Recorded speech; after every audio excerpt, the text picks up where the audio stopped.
Ce matin, nous allons considérer le plan que Christ a suivi en venant sur la terre. Déjà le plan qu'il a suivi au cours de son ministère terrestre. Et pour ce faire, nous allons lire deux passages. Tout d'abord, Jean 17, 4. « Je t'ai glorifié sur la terre, j'ai achevé l'œuvre que tu m'as donnée à faire. » J'ai achevé l'œuvre que tu m'as donnée à faire.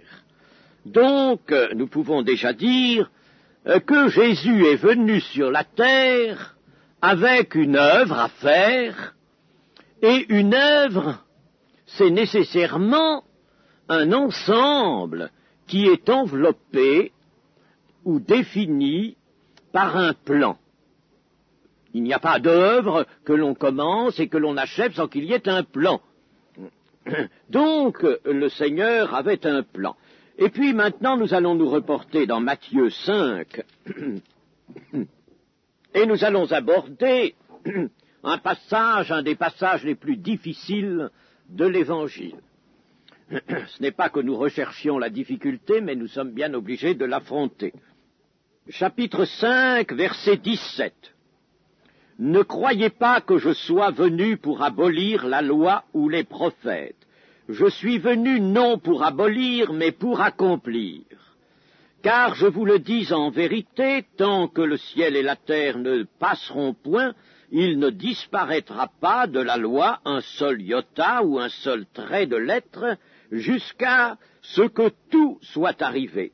Celui donc qui supprimera l'un de ces plus petits commandements et qui enseignera aux hommes à faire de même, sera appelé le plus petit dans le royaume des cieux, mais celui qui les observera et qui enseignera à les observer, celui-là sera appelé grand dans le royaume des cieux. Car je vous le dis, si votre justice ne surpasse celle des scribes et des pharisiens, vous n'entrerez point dans le royaume des cieux. » Amen. Il ressort donc de ces textes que Jésus-Christ avait un plan en venant sur la terre. Il avait une œuvre à accomplir, qu'il a achevée, et par conséquent, une œuvre, étant donné l'obéissance que nous lui connaissons, l'obéissance à son Père, une œuvre que le Père avait lui-même fixée, située, arrêtée, et dont il avait en somme remis le plan, si vous voulez, à son Fils. Une même pensée, une même direction conduit le Seigneur Jésus tout au long de son ministère terrestre. C'est là une remarque que nous pouvons aisément faire à la lecture des évangiles. Et les évangiles ne se lisent pas comme n'importe quel livre, mais se lisent avec grande attention et doivent susciter une réflexion éclairée par l'Esprit de Dieu. Et nous pouvons nous apercevoir qu'il y a une unité, une même pensée, tout acte du Seigneur, toute parole du Seigneur, vraiment se rapporte à une direction bien nette, unique. On retrouve partout la même direction. Le Seigneur Jésus marche vers un but, et ce but, il lui donnait un nom. Ce but, il l'appelait son heure. Je parle du ministère terrestre du Seigneur. Nous aurons l'occasion de voir le ministère actuel du Seigneur, car le Seigneur exerce toujours un ministère, maintenant, différent, qui est la suite du premier. Mais sur la terre, il marchait vers son heure. « Mon heure n'est pas encore venue, disait-il, où l'heure est venue où le Fils de l'homme doit être glorifié. » Cela dans Jean 12, 23. Tous les actes du Seigneur, les actes qu'il appelait ses œuvres, et qu'il proposait à ses contemporains, et qu'il propose à nous aussi à travers les évangiles, ces œuvres, n'est-ce pas, qu'il propose comme preuve de son onction, comme preuve de son origine céleste. Croyez du moins ce que je suis à cause de ces œuvres. Eh bien, ces œuvres jalonnent la progression de son plan et en sont la rigoureuse conséquence. Toute œuvre, tout acte, toute parole découle du plan que le Seigneur avait en venant sur la terre. Et cette marche vers un but, le Seigneur en avait une conscience très claire et profonde. J'en prends pour témoin cette parole qu'il prononce tout au début de son ministère. « Abattez ce temple, et en 3 jours je le relèverai. » Et le contexte ajoute, il parlait du temple de son corps. Abattez, autrement dit, mettez-moi à mort, et dans 3 jours je le relèverai, n'est-ce pas? Vous voyez comme le Seigneur marchait vers un but. Le but était Gethsémané, était Golgotha, était la victoire sur le péché et sur la mort. Mais nous allons nous arrêter particulièrement, ces choses étant dites, nous allons nous arrêter particulièrement sur ce que nous avons lu dans Matthieu 5. Parce que, je le répète, c'est un passage très difficile, généralement incompris, ou un passage qui pose des questions auxquelles beaucoup de chrétiens n'ont pas pu jusque-là donner de réponse. Et il faut bien dire que la réponse est délicate à apporter.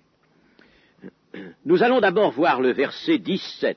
« Ne croyez pas que je sois venu pour abolir la loi ou les prophètes, je suis venu non pour abolir, mais pour accomplir. » Alors, la loi ou les prophètes, c'est tout l'Ancien Testament. Dans un autre passage, dans Luc, le Seigneur Jésus appellera l'Ancien Testament la loi, les prophètes et les psaumes. Autrement dit, les hagiographes, les livres saints. Eh bien, peu importe que ici l'expression soit plus courte, la loi et les prophètes, c'était l'expression dont Jésus se servait aussi pour désigner tout l'Ancien Testament, toutes les Écritures qui étaient canoniques de son temps. Alors, Jésus dit qu'il ne vient pas pour abolir donc l'Ancien Testament, il ne vient pas pour l'abolir, il vient pour l'accomplir. Il faut d'abord nous intéresser au mot « accomplir ». Le mot « accomplir » revêt ici 3 sens. 3 sens qui, bien entendu, se tiennent l'un l'autre, mais 3 sens que nous pouvons distinguer. Le premier, je suis venu pour accomplir, pour observer. Jésus a observé la loi, nous n'insisterons pas là-dessus, il observe la loi. S'il n'était pas observateur de la loi, il se serait trouvé de toute évidence dans un état de péché, d'iniquité. Par conséquent, la chose est exclue, mais Jésus a bien observé dans sa vie, personne ne l'a pris en faute, ou tout au moins quand on a cru le prendre en faute, c'était à tort. Il est venu et il a personnellement observé la loi. Donc le premier sens, c'est observer. Le deuxième, accomplir, c'est développer l'esprit et la portée de la loi. Développer l'esprit et la portée de la loi parce que les pharisiens, et par conséquent une part importante du peuple avec eux, en s'attachant à la lettre de la loi, en étant très attachés à la signification littérale de la loi, eh bien, désobéissaient à la loi. En réalité, ils abolissaient la loi, ils y ajoutaient d'ailleurs, tellement ils étaient attachés à la lettre, des préceptes traditionnels, qui étaient des petites observances tout à fait extérieures, et ils abolissaient la loi, c'était eux qui abolissaient la loi, et ne l'accomplissaient donc pas. Quand Jésus vient donc ici dire « Je ne suis pas venu pour abolir mais pour accomplir », ce n'est pas tant qu'il se défende lui-même, n'est-ce pas, contre un reproche qu'il aurait senti parmi ses auditeurs, mais c'est qu'il voit que ses auditeurs, il est au devant d'un peuple qui, en réalité, lui, abolit la loi tout en croyant l'accomplir, il l'abolit et ne l'accomplit pas. Il va donc falloir développer l'esprit de la loi, l'ouvrir à un entendement différent, nouveau, pour qu'elle soit accomplie. Et troisième sens d'accomplir, c'est réaliser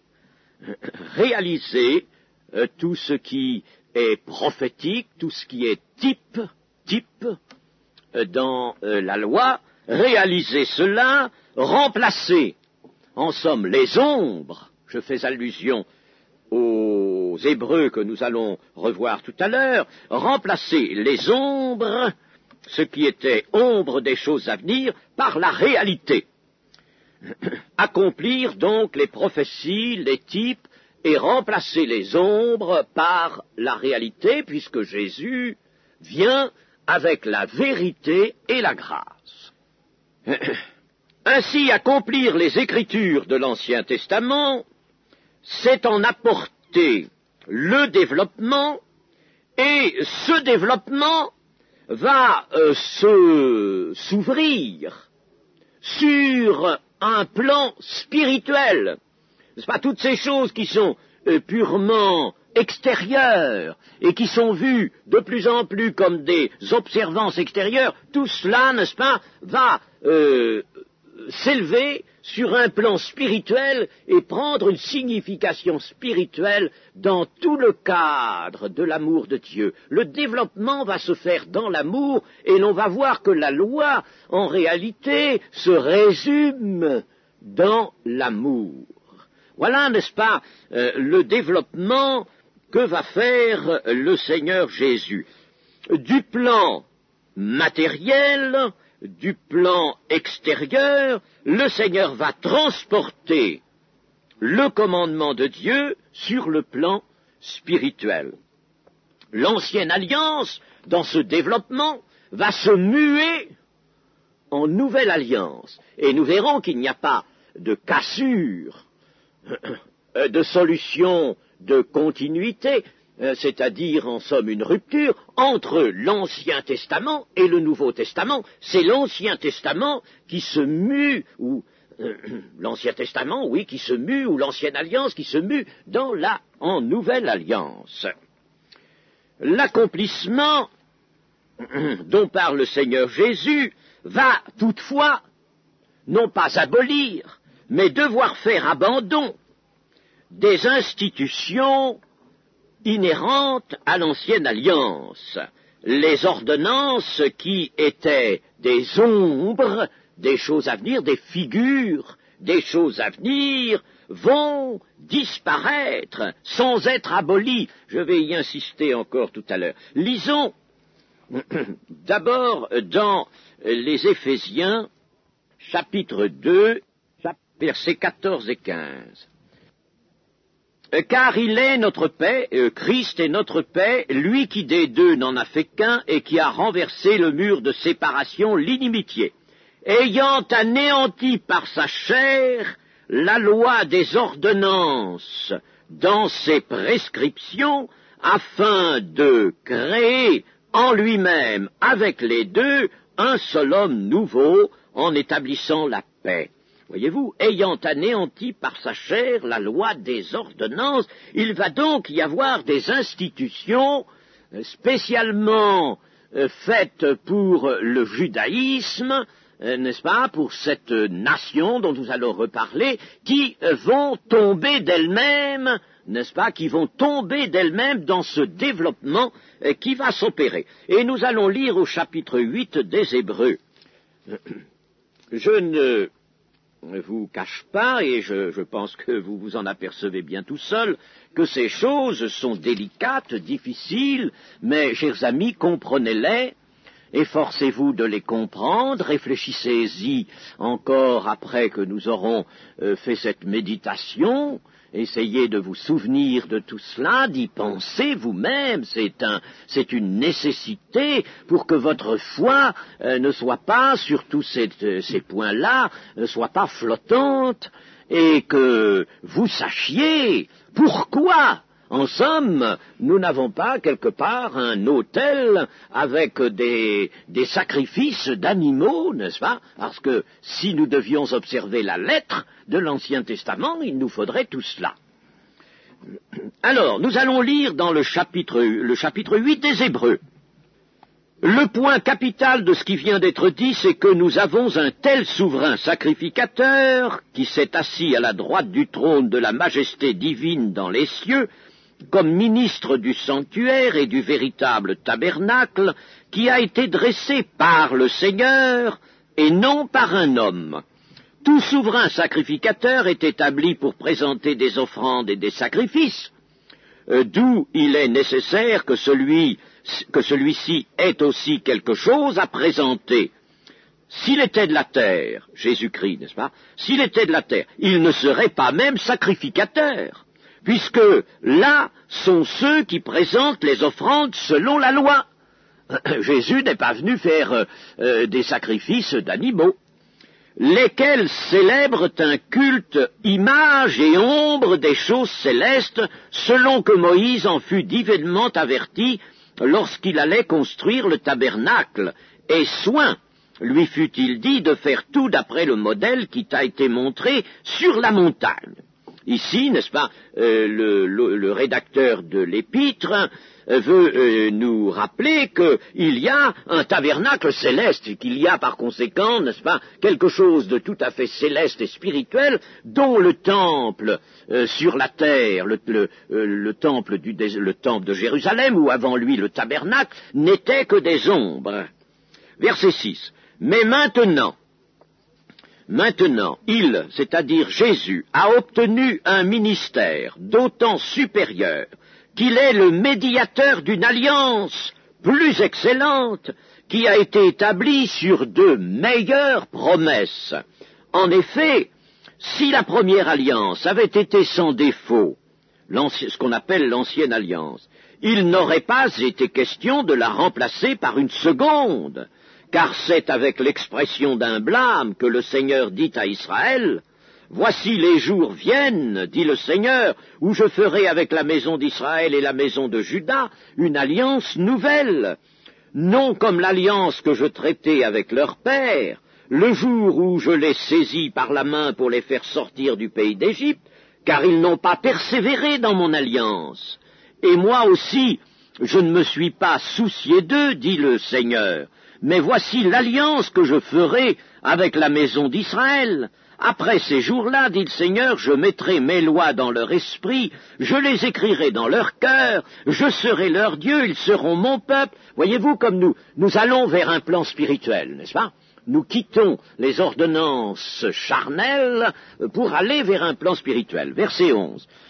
Aucun n'enseignera plus son concitoyen, ni aucun son frère en disant « Connais le Seigneur », car tous me connaîtront, depuis le plus petit jusqu'au plus grand d'entre eux, ça c'est la communion avec le Seigneur. Verset 12, « Parce que je pardonnerai leurs iniquités et que je ne me souviendrai plus de leurs péchés. » Le pardon des péchés ouvre la porte à la communion. Verset 13, « En disant une alliance nouvelle, il a déclaré la première ancienne, or ce qui est ancien, ce qui a vieilli, est près de disparaître. » Donc l'ancienne alliance disparaît. Pourquoi l'auteur de l'Épître aux Hébreux dit-il que l'ancienne alliance est près de disparaître? C'est parce que, quand il écrit l'Épître, elle n'a pas disparu. Cette alliance, n'est-ce pas, poursuit encore sa carrière, et elle va disparaître en l'an 70. En l'an 70, lorsque le temple et la ville de Jérusalem seront détruits par le général romain Titus. Alors, nous voyons donc qu'il va y avoir substitution d'une alliance à l'autre. Mais Jésus nous a dit aussi, je suis venu non pour abolir. Ah, voilà, là, n'est-ce pas, les difficultés commencent à se présenter. Accomplir, nous avons assez facilement peut-être compris la chose, mais voici que le Seigneur nous dit, je ne suis pas venu abolir. Ah non, je ne viens pas abolir. Alors, comment le remplacement de l'ancienne alliance par la nouvelle, telle que nous venons de le voir, va-t-il pouvoir s'opérer, puisqu'il n'y a pas abolition? Eh bien, c'est là qu'il faut comprendre, n'est-ce pas? Et il faut ouvrir, je ne dis pas son intelligence, si vous voulez, l'intelligence doit être un passage, un moyen, il faut ouvrir son cœur avec la foi, il faut mettre en avant la foi. Pourquoi la nouvelle alliance remplace-t-elle l'ancienne alliance, puisque rien ne doit être aboli? Mais si la nouvelle alliance remplace l'ancienne alliance, eh bien, cette nouvelle alliance, en réalité, elle ne vient pas comme quelque chose de tout neuf, n'est-ce pas? Elle vient remplacer l'ancienne alliance, mais elle s'appuie sur elle. Comme les superstructures d'un bâtiment s'appuient sur la fondation. Elle s'appuie sur elle. Les dispositions antérieures, même les ombres des choses à venir, les dispositions antérieures préparaient un temps nouveau. Israël n'était pas là, n'est-ce pas, avec sa loi, pour que l'éternité se déroule de cette manière-là, dans ce cadre-là, n'est-ce pas? C'était un temps de préparation pour un autre temps. Et les dispositions, donc, de l'ancienne alliance préparaient la venue du Messie. Et beaucoup de Juifs le savaient, ils attendaient le Messie. Et si les dispositifs de la préparation n'ont alors plus de raison d'être, s'ils prennent fin, ils ne sont pas abolis. Mais ils sont accomplis. C'est-à-dire qu'ils sont arrivés à leur accomplissement, eux, ils ont joué leur rôle, ils ont posé un fondement, ils ont fait une préparation à partir de laquelle la nouvelle alliance peut être apportée. Elle n'aurait pas pu être apportée sans l'ancienne alliance, sans qu'il y ait une nation juive. Le salut vient des Juifs, n'est-ce pas? Il fallait cela. Mais le temps est venu, n'est-ce pas, de faire la construction supérieure qui, elle, s'élève à un niveau spirituel, un grand niveau spirituel, il n'y a pas plus haut niveau spirituel, n'est-ce pas? Et l'ancienne alliance sert de préparation, de base, de départ. Je vais prendre un exemple pour montrer que s'il y a substitution, s'il y a transformation et en somme évolution selon un certain cycle, n'est-ce pas? Eh bien, il n'y a pas abolition. Je vais prendre des exemples dans la nature, c'est ce qu'il y a de mieux. La nature est pour nous une grande parabole. Et vous savez, il est bon de s'intéresser à la nature, n'est-ce pas? Une fleur n'est pas détruite dans sa transformation en fruit. Pourquoi y a-t-il une fleur? C'est pour qu'il y ait un fruit. Et pourquoi un fruit? C'est pour qu'il y ait reproduction ou pour qu'il y ait consommation. Dans la nature, n'est-ce pas, la Genèse nous le dit, chaque espèce portera sa semence et les êtres supérieurs qui ont une vie animale, n'est-ce pas, eux vont manger le fruit des végétaux. Alors la fleur, elle est là pour qu'il y ait un fruit. Mais la fleur disparaît avant que le fruit ne se manifeste, ne grossisse et ne vienne à maturité. La fleur, en disparaissant, n'est pas détruite. Elle n'est pas détruite dans sa transformation en fruit. Les pétales vont tomber. Ils étaient là pour recueillir le pollen. Ils étaient là aussi pour recueillir la lumière. Et cela pendant un temps limité. Mais dans la fleur, il y avait autre chose que les pétales, il y avait un pistil, et un pistil dont l'ovaire contient les ovules, qui donnent un fruit et des graines, n'est-ce pas? Le pistil, n'est-ce pas, avec son ovaire, est garni d'ovules, lesquels, n'est-ce pas, étant fécondés, vont donner tant un fruit que des graines, n'est-ce pas, ou des pépins, si vous voulez, n'est-ce pas, et nous allons avoir un fruit. Il y a donc là un processus, n'est-ce pas, harmonieux, qui se poursuit, depuis dès avant la fleur, d'ailleurs, parce que, on pourrait dire, mais au mois de janvier, alors qu'il n'y a plus qu'un tronc et des branches nues. Où est la fleur? Où est-elle à ce moment-là, la fleur, qui va apparaître au mois d'avril? Où est-elle? Eh bien, pourtant, n'est-ce pas, suivant un certain processus, la fleur va apparaître, et la fleur, elle, va donner le fruit. Il n'y a pas abolition, il y a passage d'un état à l'autre, d'un stade à l'autre, tout le long d'un processus harmonieux voulu par le Créateur. Ainsi en est-il de l'ancienne alliance et de la nouvelle alliance. La chenille n'est pas détruite quand elle se transforme en papillon. Elle n'est pas détruite. Si vous l'écrasez, il n'y aura pas de papillon, n'est-ce pas? Eh bien, mais elle n'est pas détruite. Il y a là encore un cycle, un processus de transformation qui, de la chenille, va nous donner un être tout à fait différent, n'est-ce pas, le papillon.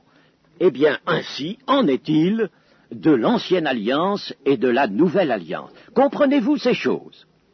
Voilà ce que le Seigneur Jésus, vous savez, le Seigneur Jésus parle souvent un langage qui est très profond, très délicat, n'est-ce pas? Il faut faire attention.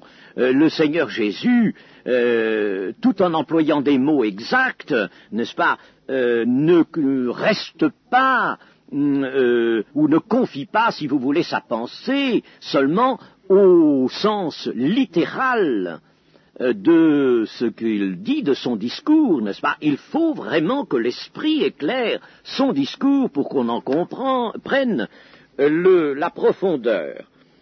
Eh bien, voilà donc ce que veut dire le Seigneur en disant qu'il n'est pas venu pour abolir, mais pour accomplir. Et cependant, dans cet accomplissement, il va y avoir suppression des choses qui ne sont plus utiles, n'est-ce pas, des pétales et de différents éléments, n'est-ce pas, de la fleur, et l'on ne va plus trouver qu'un élément nouveau, le fruit. Ainsi, le culte lévitique, je prends là une précision dans l'Ancienne Alliance. Il y avait dans l'Ancienne Alliance un culte lévitique. Le culte lévitique était l'ombre, était une ombre. Vous savez ce qu'était le culte lévitique, n'est-ce pas? Il y avait toujours un sacrifice d'animaux, immolation, suivant un certain cérémonial. Eh bien, le culte lévitique, ombre des choses à venir, préfigurait autre chose, contenait autre chose, il contenait en germe quelque chose qu'il annonçait, qu'il préfigurait, et ce quelque chose se trouve accompli dans la Nouvelle Alliance sous la forme, quoi? D'un culte raisonnable. Vous n'avez pas vu ce culte raisonnable dans Romains 12? Dans Romains 12, Romains chapitre 12, je recommande beaucoup les 2 premiers versets de ce chapitre à votre attention et à votre méditation.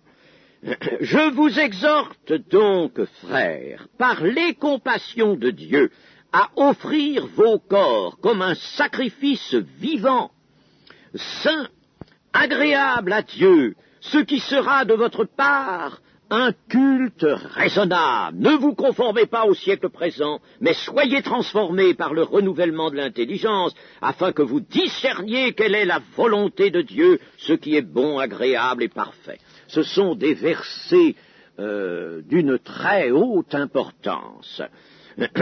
Offrez vos corps, non pas pour être brûlés sur l'autel, mais comme un sacrifice vivant, saint, agréable à Dieu, ce qui sera de votre part un culte raisonnable ou un culte nécessaire, ce qui sera le culte véritable que préfigurait le culte lévitique. Nous l'avons encore cela dans 1 Pierre 2,5. 1 Pierre 2,5. Et vous-même, comme des pierres vivantes, édifiez-vous pour former une maison spirituelle, un saint sacerdoce, afin d'offrir des victimes spirituelles agréables à Dieu par Jésus-Christ. Voilà, il y a l'évocation dans ce simple verset du temple construit de pierre, et puis des sacrifices qu'on y offrait, n'est-ce pas? Eh bien tout cela, qu'est-ce que c'est devenu? Le temple de Jérusalem n'est pas entré dans la nouvelle alliance, les sacrifices d'animaux non plus, mais ils ont donné naissance à quelque chose, à cet édifice spirituel, n'est-ce pas, qui est fait de pierres vivantes, c'est-à-dire des membres même du corps de Christ, membres de l'Église, des rachetés de Christ, qui sont comme des pierres vivantes, qui s'édifient les uns sur les autres, ils forment une maison, ils forment même un temple. Et le temple, nous savons qu'il appartient à Jésus-Christ, la maison appartient au Fils, à Jésus-Christ. Et alors, cela, pourquoi ce temple? Pour offrir des victimes spirituelles agréables à Dieu par Jésus-Christ, pour offrir des victimes. Nous devons nous considérer, par conséquent, maintenant, n'est-ce pas, et le culte lévitique nous l'indique, nous devons nous considérer comme des victimes spirituelles, agréables à Dieu, et offrir notre vie constamment. Pourquoi nos corps? Pourquoi dans Romains 12, nous est-il demandé d'offrir nos corps? Qu'est-ce que nous allons faire de ces corps sur un plan spirituel? N'est-ce pas? Voilà, c'est une question qui m'avait été posée un jour par un des élèves de l'école. Qu'est-ce qu'on va faire de ce corps? Nous sommes sur un plan spirituel. Pourquoi offrir nos corps? Ils sont plutôt gênants, ces corps, sur un plan spirituel. Eh bien non, lui ai-je dit, ils ne sont pas gênants. Ils sont au contraire très utiles. Et je lui ai dit à cet élève, je lui ai dit, dites-moi, pouvez-vous faire quelque chose? Pouvez-vous aimer les autres, servir le Seigneur, en dehors de votre corps? Faites voir comment vous allez faire, en sortant de votre corps. Ah, il m'a dit, non, je peux pas. Eh bien, si vous ne pouvez pas, faites-le avec votre corps, mais que votre corps, alors, n'est-ce pas, soit précisément offert, soit offert pour le service de Dieu et pour le service de l'amour de Dieu auprès du prochain, auprès des frères. Vous avez besoin de vous manifester par votre corps, dans votre corps. C'est pourquoi on vous demande d'offrir vos corps en sacrifice agréable à Dieu.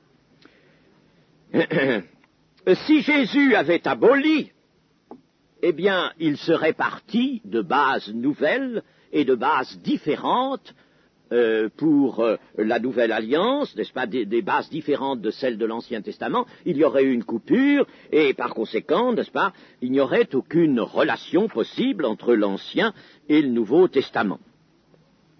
Mais Jésus apporte une certitude absolue, il apporte la vérité et la grâce de Dieu qui se greffe sur toutes les révélations antérieures, toutes les révélations de l'Ancien Testament, et elles sont nombreuses.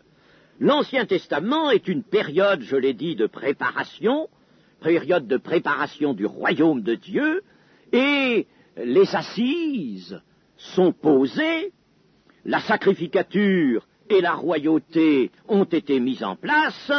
Il appartient au Messie de recueillir cette sacrificature qui était à l'état d'ombre, et cette royauté, il appartient au Messie de s'en servir pour établir son royaume de Dieu, le royaume de Dieu, et pour, dans un temps de patience qui va s'intercaler, car le temps de l'Évangile, beaucoup l'ont vu ainsi, mais c'est vrai, est une sorte de parenthèse dans l'histoire d'Israël qui va reprendre à la fin. Ah, les choses n'ont pas toujours été vues ainsi, n'est-ce pas? Eh bien, le Seigneur Jésus va, lorsque il aura accompli la rédemption, alors il va appeler au royaume de Dieu tous les hommes de foi, dans toutes les nations de la terre, dans tous les peuples, sans distinction de race ou de tribu. Il va faire cela, ce travail est à faire et s'intercale pendant des siècles, n'est-ce pas, dans cette histoire du peuple d'Israël, peuple-nation, histoire qui est interrompue là. Augustin, que l'on appelle aussi Saint Augustin, disait que le Nouveau Testament était caché dans l'Ancien et que l'Ancien Testament brillait dans le Nouveau. C'est pas mal, n'est-ce pas? C'est pas mal. Notez que Augustin avait d'excellentes pensées. Il n'a pas toujours eu que celle-là. Il en a eu certaines autres qui n'étaient pas très bonnes. Mais il a eu d'excellentes pensées. C'était un penseur chrétien. Ce qu'il dit là est assez heureux. Mais une grande erreur est apparue dans le christianisme au cours des siècles. Ce fut de revenir vers les formes de l'ancienne alliance et d'enlever ainsi à l'Évangile sa puissance dans les cœurs. Si je reviens aux formes de la loi de Moïse, aux formes, aux ordonnances, si je reprends les habits sacerdotaux, si je reprends un sacrificateur que je vais appeler prêtre, n'est-ce pas, qui va être revêtu d'habits presque semblables à ceux que l'Exode décrit pour le tabernacle, n'est-ce pas, et si je réintroduis des rites, des ordonnances, un cérémonial, je reviens au judaïsme, et le catholicisme transpire justement les choses, les ombres du judaïsme. Il a emprunté et combien au judaïsme. Alors si je fais cela, eh bien je détruis la puissance de l'Évangile sur les cœurs. C'est à quoi est arrivé le catholicisme, pour ne pas le nommer, c'est à quoi il est arrivé, ce catholicisme romain. Il a détruit la puissance de l'Évangile. On peut lire avec fruit l'épître aux Galates, n'est-ce pas? La chose était donc déjà amorcée du temps de l'apôtre Paul. On retournait au judaïsme, une tentation, une erreur terrible de retourner au judaïsme. Actuellement, nous avons certains groupes chrétiens qui sont aussi tentés de retourner vers la loi et de reprendre à l'ancienne alliance toutes sortes d'ordonnances, même s'ils ont abandonné, et par force, les ordonnances consistant en des sacrifices d'animaux, n'est-ce pas? Parce que vraiment, je ne crois pas qu'il existe de secte chrétienne qui pratique les sacrifices d'animaux. Ça, on a compris qu'on ne pouvait tout de même pas revenir à ça. Mais ils sont revenus, n'est-ce pas, quand même, aux ordonnances de l'ancienne alliance pour les accomplir littéralement, et en cela, ils se fourvoient et tombent sous le verdict que l'apôtre Paul prononce et qui est sévère dans l'épître aux Galates. Mais dans ce que nous avons lu au chapitre 5 de Matthieu et au verset 18, nous avons quand même là une insistance du Seigneur Jésus. Verset 18. « Car je vous le dis en vérité, tant que le ciel et la terre ne passeront point, il ne disparaîtra pas de la loi un seul iota ou un seul trait de lettre jusqu'à ce que tout soit arrivé. Celui donc qui supprimera l'un de ces plus petits commandements et qui enseignera aux hommes à faire de même sera appelé le plus petit dans le royaume des cieux, mais celui qui les observera et qui enseignera à les observer, celui-là sera appelé grand dans le royaume des cieux. » Alors là, le Seigneur semble nous ramener à un littéralisme tout à fait étroit. Or pourtant, la suite du chapitre 5 nous le montre très bien, ce n'est pas ce qu'il a voulu dire. Mais je le répète, il faut faire attention aux paroles du Seigneur, car elles sont profondes, et il ne faut pas, n'est-ce pas, conclure trop vite. Eh bien, pour comprendre ce que le Seigneur nous dit là, il faut que nous pensions à une chose, c'est que nous devons nous attendre à être traités de la manière dont nous traiterons, nous, la parole de Dieu tout entière, depuis la Genèse jusqu'à l'Apocalypse. Il faut, n'est-ce pas, s'attendre à ça. Si je tords quelque chose, si je déforme quelque chose, si j'abandonne moi-même de mon propre chef quelque chose, il faut que je m'attende à en subir les répercussions. Le Seigneur Jésus a dit, celui qui rejette ma parole, celui-là a son juge, cette parole que j'ai annoncée, c'est elle qui le jugera. Sans rejeter la parole, il y a aussi un mépris de la parole de Dieu, n'est-ce pas, qu'il ne faut surtout pas avoir. Lorsque le chrétien lit l'Ancien Testament, et il faut qu'il le lise, eh bien, il ne saurait s'affranchir lui-même. Ce n'est pas de son chef, ce n'est pas, n'est-ce pas, de lui-même, délibérément, qu'il va s'affranchir de ce qu'il lit. Mais, s'il lit l'Ancien Testament, et nous disons qu'il est chrétien, donc il est visité par le Saint-Esprit, je veux même supposer qu'il est rempli du Saint-Esprit, alors par conséquent, le Saint-Esprit le conduit dans toute la vérité. Il faut qu'il lise l'Ancien Testament conduit par le Saint-Esprit. Et alors, il ne s'affranchira de rien de ce que l'Esprit lui montrera au cours de cette lecture. Si au cours de cette lecture, l'Esprit lui dit « Tu vois ça », eh bien tu es en faute vis-à-vis de ton Dieu. Là, tu déplais à ton Dieu à cause de ça, à cause de ce que tu viens de lire là. Eh bien alors, il faut qu'il rectifie la position. Vous voyez, n'est-ce pas, à travers l'Ancien Testament, Dieu lui parlera, mais il faut que ce soit l'Esprit de Dieu. N'est-ce pas? Et il ne faut pas que nous fassions comme les pharisiens, n'est-ce pas, que nous y trouvions des petits préceptes que nous allons au besoin opposer à notre frère, à notre sœur, avant de nous les opposer à nous-mêmes, n'est-ce pas? Des petits préceptes, n'est-ce pas, dont nous allons faire les principes d'un nouveau légalisme. Non, mais il faut le lire avec l'Esprit de Dieu. Le lire avec l'Esprit de Dieu. Et quand l'Esprit de Dieu dit, tu vois, ça, ce que tu as lu là, eh bien, c'est quelque chose qui te dirige dans les voies de Dieu, quelque chose qui te vient de Dieu pour que tu le fasses, pour que tu l'accomplisses. Alors, il ne faut pas passer outre. Il ne faut pas dire à ce moment-là, oui, mais c'est l'Ancien Testament, je n'en veux pas. N'est-ce pas? Alors, vous voyez, la lecture doit être faite sous la direction de l'Ancien Testament, et bien entendu, connaissance prise du Nouveau Testament, puisque le voile, n'est-ce pas, tous les Israélites avaient un voile en Moïse, c'est-à-dire que, n'est-ce pas, ils ne voyaient pas vraiment dans la loi, dans l'Ancien Testament, dans l'Ancienne Alliance, ils ne voyaient pas l'avenir, ils ne voyaient pas le développement du plan de Dieu. Mais nous le voyons, et nous avons Christ. Alors avec le Nouveau Testament, à la lumière du Nouveau Testament, nous pouvons lire l'Ancien avec l'Esprit. Alors, le chrétien, lisant l'Ancien Testament, aura du respect pour cette partie de la Bible, cette partie de l'Écriture.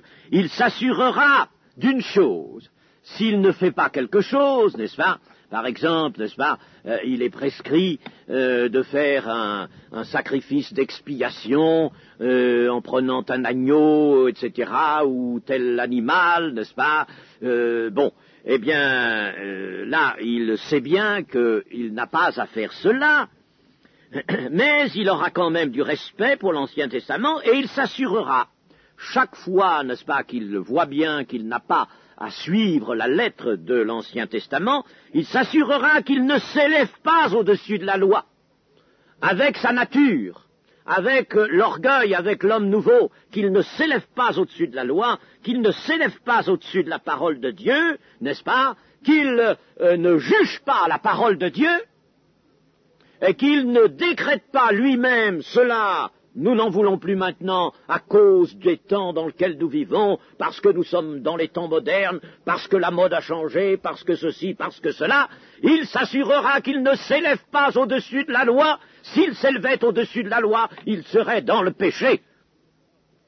Le fait de s'élever, le fait de juger la loi, le placerait dans le péché. Chers amis, nous ne savons pas encore assez ce que représente l'inspiration plénière des Écritures.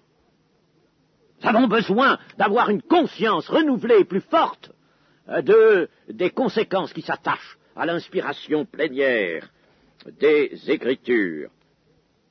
La loi contenait tous les commandements qui ont leur condensé ou leur résumé dans l'amour. N'oubliez pas ce que nous dit le Nouveau Testament, n'est-ce pas, que la loi est accomplie, n'est-ce pas, dans l'amour. L'amour est l'accomplissement de toute la loi. C'est le même amour, le même esprit que contiennent l'Ancien Testament et le Nouveau Testament, inspirés l'un et l'autre. C'est le même esprit et le même amour divin. L'Ancien Testament contient bien des dispositions qui sont en rapport, certes, avec l'état d'enfance du peuple, comme Paul nous l'explique bien dans les Galates, avec l'état d'enfance du peuple. Et Jésus affranchit ses disciples de la lettre de ces dispositions. Mais il faut se savoir affranchi, n'est-ce pas, pour œuvrer en disciple de Christ affranchi, mais ne pas, comme je le disais, s'affranchir délibérément soi-même, n'est-ce pas, par une décision de l'homme. L'Ancien Testament, ou l'Ancienne Alliance, avait été donné à un peuple qui était constitué en nation, ce que n'est plus maintenant l'Église.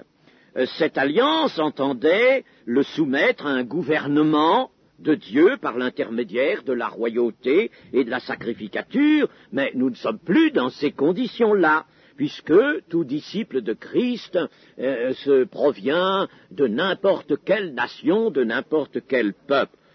Jésus vient donc, apparaît sur la terre en un temps où cette théocratie, c'est-à-dire ce gouvernement de Dieu, est pratiquement interrompue. Elle est interrompue sous l'occupation romaine, en raison même des infidélités du peuple. Les 10 tribus, par exemple, n'est-ce pas, sont en majeure partie dispersées. Il n'y a plus de royaume des 10 tribus. Il n'y a plus que Juda et Benjamin qui restent avec quelques vestiges des 10 tribus à travers la Samarie, n'est-ce pas, et en Galilée. Mais il n'y a plus de descendants de David sur le trône. Et il y a encore un sacerdoce à Jérusalem, mais qui est dévié de l'esprit de la loi de Moïse. Alors, n'est-ce pas, tout cela, Jésus le sait, Jésus en a pris acte, n'est-ce pas?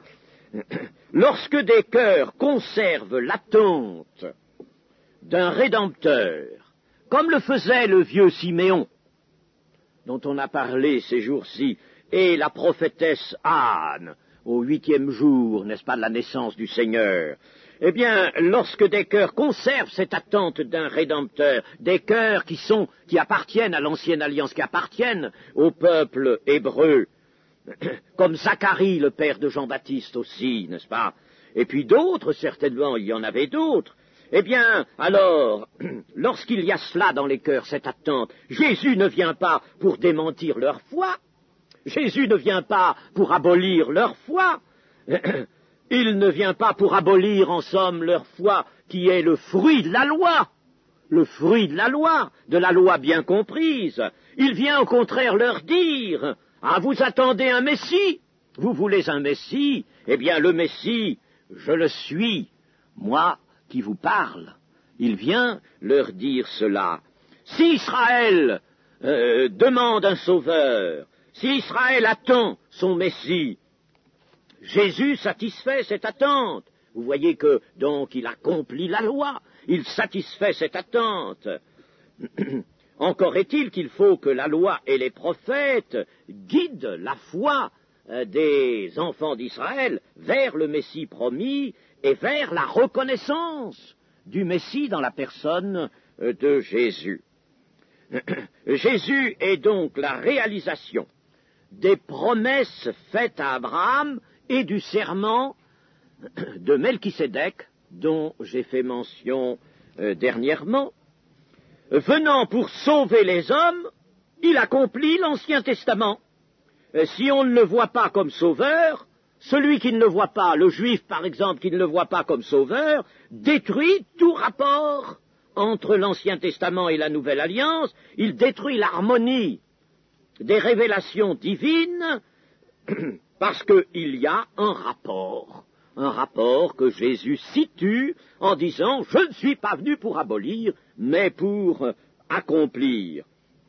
Et le rapport entre l'Ancienne Alliance et la Nouvelle Alliance est comparable à celui qu'il y a, par exemple, entre la prière de quelqu'un et l'exaucement de cette prière, entre la demande et la satisfaction apportée à cette demande. Voilà, n'est-ce pas, comment se situe l'Ancienne Alliance et la Nouvelle Alliance. L'Ancienne Alliance était l'ombre des choses, la préparation, l'attente de choses meilleures, l'attente du Messie.